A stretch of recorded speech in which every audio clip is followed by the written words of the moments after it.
আবারও আলোচনায় অপু বিশ্বাস শবনম বুবলির দ্বিতীয় বাচ্চা ইস্যুতে উত্তপ্ত গণমাধ্যমগুলো। আর এই বাচ্চা নিয়ে কিনে শুভকামনা জানিয়েছেন অপু বিশ্বাস। আর বিষয়টা নিয়ে ইতিমধ্যেই সোশ্যাল মিডিয়ায় বিভিন্ন মহলে বিভিন্ন আলোচনা শুরু হয়ে গেছে। আপনারা হয়তো বিভিন্ন সময়ে বিভিন্ন নিউজ সোশ্যাল মিডিয়া থেকে পান। একটা সময় ভালোবেসে অপু বিশ্বাস এবং শবনম বুবলিকে বিয়ে করেছিলেন শাকিব খান, কিন্তু দুঃখের বিষয় কারোর সাথে তার ঠিকভাবে সংসার করা হয়ে ওঠেনি। এখন আবার সোশ্যাল মিডিয়ায় নতুন করে গুঞ্জন উঠেছে শবনম বুবলি নাকি দ্বিতীয় সন্তানের মা হয়েছে, না সেই সন্তান নাকি কন্যা সন্তান। আর এই কন্যা সন্তানকে শুভকামনা জানিয়েছেন অপু বিশ্বাস। তবে সত্য কথা হচ্ছে এই বিষয়টা নিয়ে এখন অবধি অপু বিশ্বাস, শাকিব খান বা শবনম বুবলি কারোর দিক থেকে সঠিকভাবে অফিসিয়ালি কোনো ঘোষণা আসেনি, শুধুমাত্র সোশ্যাল মিডিয়ার গুঞ্জন এটা। তবে এই কথাটা সত্যি যে শবনম বুবলি দ্বিতীয় সন্তানের মা হতে যাচ্ছেন, এটা সত্যি।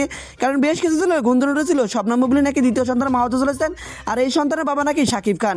তবে এই বিষয়টা নিয়ে যে অপু বিশ্বাস কথোপকথন বলেছেন, এই নিউজটা একদম ভুল। অপু বিশ্বাস এই বিষয় নিয়ে এখন অবধি কোনো কথোপকথন বলেননি।